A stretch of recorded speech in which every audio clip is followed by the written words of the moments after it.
Hello beautiful souls, this is JuneB and today we're going to have a cuppa and a chin wag about the best way to deal with forgiveness. Ooh.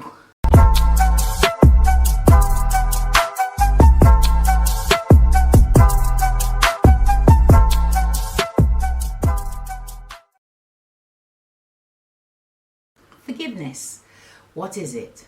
The definition is forgiveness is a deliberate decision to release feelings of resentment or vengeance towards a person or group that has harmed you, regardless of whether they actually deserve your forgiveness or not.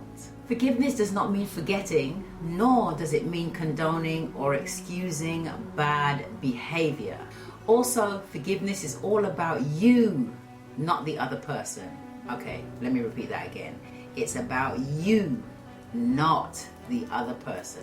Sometimes all you have is the pain, especially if you've lost a loved one, and all you have to hold on to is the hatred you have inside.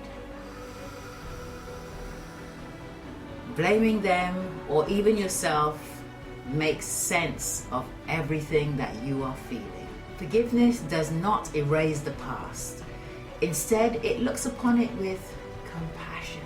When you don't forgive, it keeps alive emotions of hurt, anger, and blame, which discolor your perception of life.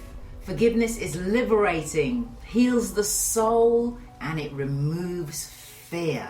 That's why it's such a powerful weapon. Another aspect of forgiveness is moving on.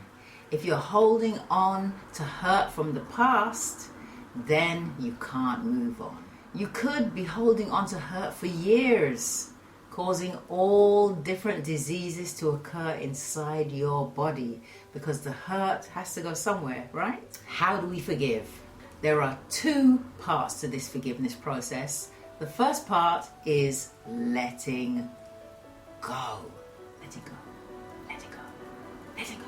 Let him go. Write down what has happened. Remember, I'm a firm believer in the power of journaling. It really saved my life. Link in the video about journaling above. Put down the situation and then at the end of it, say and write down this affirmation. I forgive myself.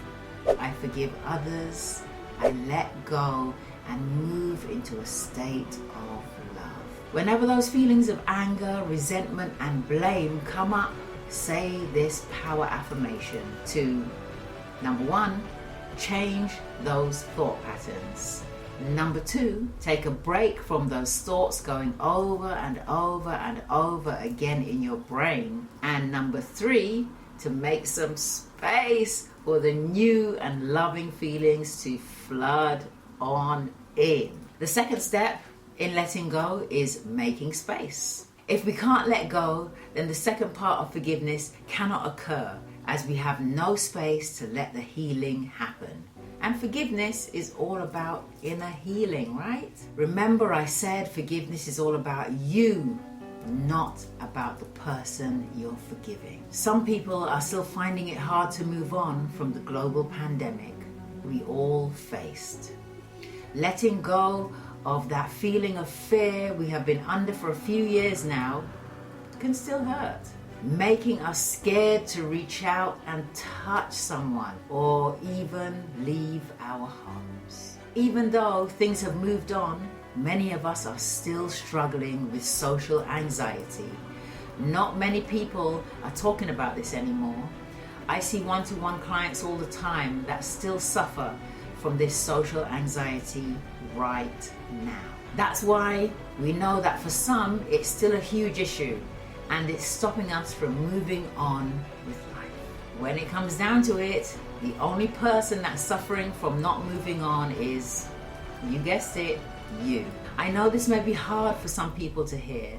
Moving on requires us to let go of all the things we are holding on to that do not serve us or that are holding us back. It also involves a certain acceptance that we are responsible for how we feel right now, not other people.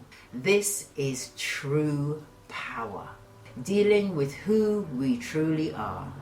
Perhaps the only power which we are capable of possessing. When you are feeling down, use our power affirmation once more. I forgive myself, I forgive others, I let go and move into a state of love. You may need to forgive someone, forgive yourself, or even forgive society.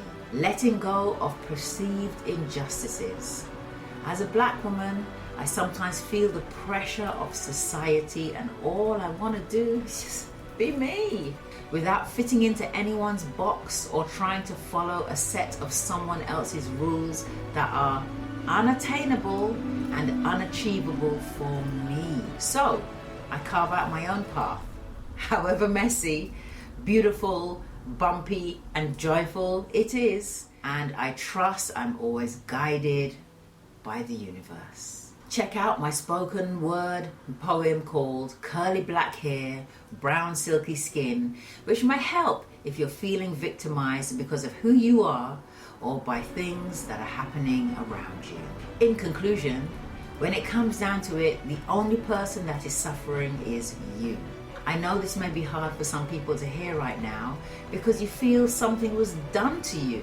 There is a famous saying that goes, if you are not forgiving someone or yourself, you are drinking poison and wishing it hurts the other person. It can only end in more and more sadness and hurt. Finally, what I can say is forgiveness involves a certain acceptance that we are responsible for how we feel, not other people. This is our true power. Perhaps the only power which we are capable of possessing. No matter where you are or what has happened, loving kindness can take place in your heart today. It is possible. So, do me a favor. In the comments below, in one word, put what you need to forgive someone for, then write, I let it go. For example, abuse. I let it go.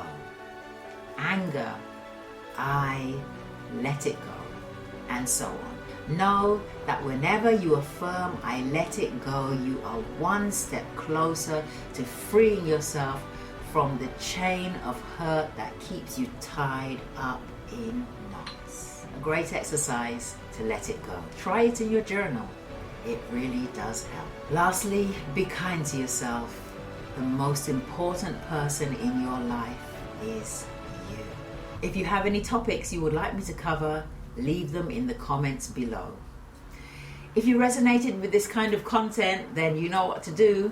Like, share, subscribe, turn on those notifications. Until next time, toodaloo.